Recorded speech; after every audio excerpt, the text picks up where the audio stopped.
கர்த்தருக்கு ஸ்தோத்திரம். இன்றைய காலை மன்னா, பாவத்தின் சாபம். இப்பொழுது இந்த பூமியிலிருந்து நீ சபிக்கப்பட்டிருப்பாய். நீ நிலத்தை பயிரிடும் போது அது தன் பெலனை இனி உனக்கு கொடாது. நீ பூமியில் நிலையற்று அலைகிறவனாய் இருப்பாய். ஆதியாகமம் 4:11-12. தேவன் காயினின் ஆள் தத்துவத்தை சபிக்காமல் அவன் நிலத்தை பயிரிடும்போது பூமியானது தன்னுடைய விளைச்சலை கொடுக்காத வண்ணம் நீ பூமியிலிருந்து சபிக்கப்பட்டிருப்பாய் என்று அவனுக்கு தீர்ப்பு கூறினார். ஒரு பாவியின் கைகளில் இருக்கிற பொருள் சம்பந்தமான செழிப்பு மிகவும் அபாயகரமானது.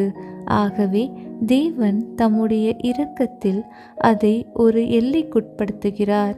மதுபானத்திற்கு அடிமைப்பட்டிருக்கும் ஒருவனது கைகளில் ஐஸ்வர்யம் இருக்குமாயின் அது அவனுடைய சொந்த ஆரோக்கியத்தையும் மற்றவர்களுடைய நலனையும் அழித்துவிடக்கூடும்.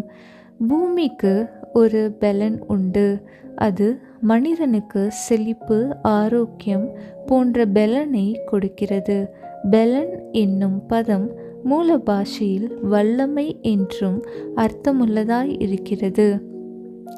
அதாவது பாவிகளுக்கு சில வேளைகளில் ஐஸ்வர்யங்கள் இருந்தாலும் பயம், சுகவீனம் போன்றவற்றின் நிமித்தம் அவர்களால் அவற்றை உண்மையாக அனுபவிக்க முடியாது.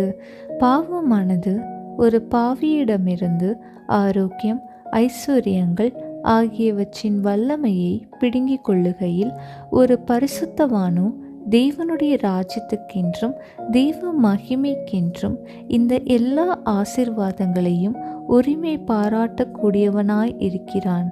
அல்லேலுயா! நீ பூமியில் நிலையற்று அலைகிறவனாய் இருப்பாய். இப்பொழுது காயின் ஒரு கொலை பாதகனாக, பொய் சொல்லுகிறவனாக, தேவனுக்கு விரோதமாக எதிர்த்து நிற்கிறவனாக மாறிவிட்டதால் மனம் திரும்புவதற்கென்று அவனுக்கு ஒரு வாய்ப்பு தேவைப்பட்டது.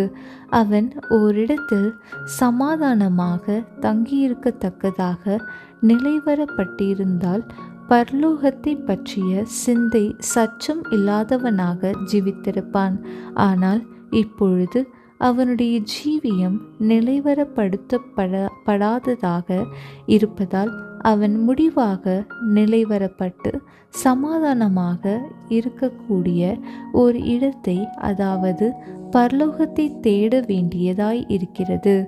மூல பாஷையில் நிலையற்று அலைகிறவன் என்பது அலைந்து திரிந்து அழுது புலம்புகிறவன் என்ற அர்த்தமுள்ளதாய் இருக்கிறது.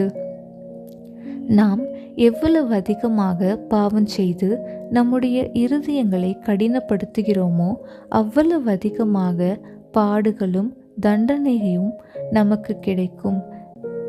தேவன் பக்கமாக திரும்புவது நமக்கு இன்னும் அதிக கஷ்டமாகவும் இருக்கும். ஆமென்.